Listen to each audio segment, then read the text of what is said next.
Hi guys, my name is Karthik and I am from executeautomation.com and welcome to part 3 of our Cucumber with Selenium video series.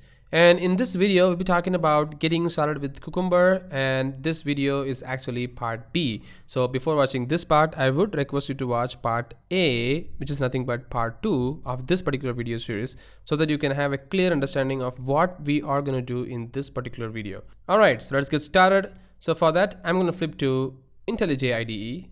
So in our last video, we installed IntelliJ and we created a project like this, and we just printed the hello world, which is not going to be helpful anywhere in automation though, but just to prove the point of how to do that. So let's not waste our time and start installing the Cucumber references. If you have already watched my previous video, I said like we have to add some series of jar files like Cucumber JVM, Cucumber jar, Cucumber Java, Cucumber Java dep, gherkin, etc. right? So for doing all of that, we are going to make use of the Maven, which is nothing but the public repository as like the NuGet package reference or NuGet package repository available in Visual Studio. We are going to make use of the same thing in our IntelliJ IDE as well. So how to do that? How to make this particular project support Maven? So for doing that, it is not pretty straightforward as like Visual Studio where you can just right click the reference and add the manage NuGet package. It is something like this. You need to right click the project and you can see there is something called add framework support. So just click that and you can see there is a Maven, right? This is actually some of the facets in the project configurations. It will be downloaded for you and it will be used for performing the different dependencies to be added from the Maven. Right, so I'm just gonna hit OK and you can see some of the files will be created here, and let's allow this for now.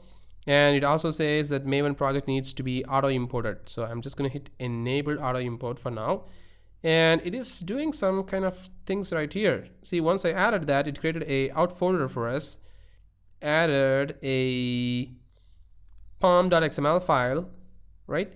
So there is a resource file as well, and if you see the pom.xml file, it has a mode, versions, and something like a group ID, artifact ID, and version ID. So this is just for our reference for now. But for adding the dependencies, which is nothing but the Cucumber dependencies or some of the other dependencies which is required for your project like Selenium dependencies, you need to go and hunt for the dependencies yourself. So for doing that, it's not straightforward like Visual Studio where you can search for the NuGet package from the project itself in the Visual Studio IDE. Rather, you can search from the Maven public repository. So I'm going to just search for the Maven repository, and there we go. So this is the Maven public repository where you can find different kinds of artifacts available, and there are 3.9 million artifacts. So I'm just going to search for, maybe I'm going to search for something like Maven repository, and let's say I'm going to search for Cucumber.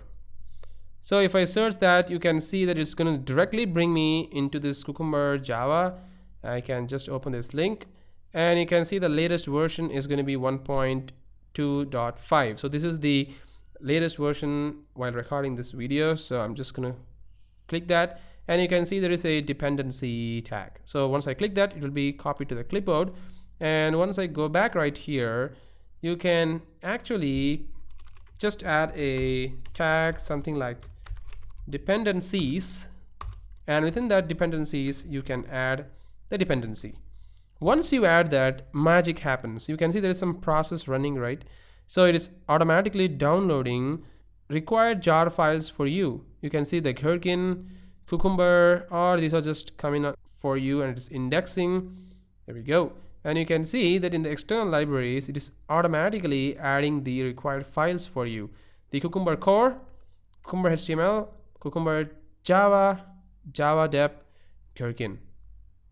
Great, right? So these are the files that you actually require for the Cucumber to up and running, right? So it is currently added for you as well, which is great.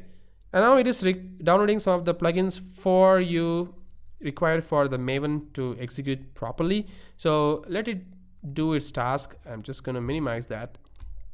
And now if I come back right here into my project And let's say if I want to create a very simple solution or maybe a feature file, all I can do is just right click.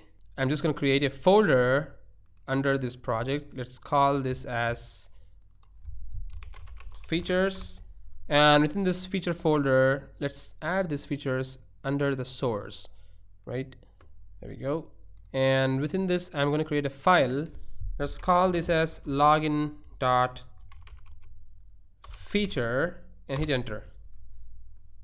So it says that the file login.feature is not associated with any of the file types. Do you want to define that? Meaning currently there is no Cucumber plugin available for your IntelliJ IDE. So you need to also download the Cucumber IDE and install the Cucumber plugin for the IntelliJ IDE, right? So how to do that? It's very simple. All you have to do is to open the settings of the IntelliJ IDE. So you can either go to the tools. I'm not pretty sure where the settings is actually sitting, but the shortcut for opening the setting is actually Control-Alt-S. Yep. And there's a plugin tab right here in the settings, and you can see that this plugin will actually have the particular installed plugins for the IntelliJ IDE for now, but we need Cucumber, right? So if I search for this, it will show you no plugin found, but you can search in the repositories, and this is actually coming from online. So you can click the Cucumber for Java. This is what we are looking for. So I'm just going to select that, and then I'm going to hit install. So this is going to install the Cucumber plugin for our IntelliJ IDE. So it is downloading the Cucumber for Java now. So I'll be back once the downloading is done. Alright, the downloading of the Cucumber for Java is done. So I need to restart my IntelliJ IDE to take this effect. So let's restart that. Alright, so now we have our feature support, which is nothing but the Cucumber support in our IntelliJ IDE. So now if I just try to right click, add new file with login.features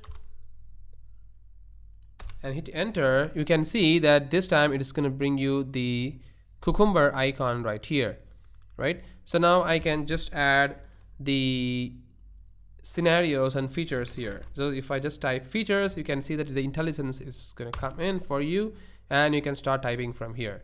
So this is how you can install the Cucumber in IntelliJ IDE. So that's it, guys. Once again, thank you very much for watching this video, and have a great day.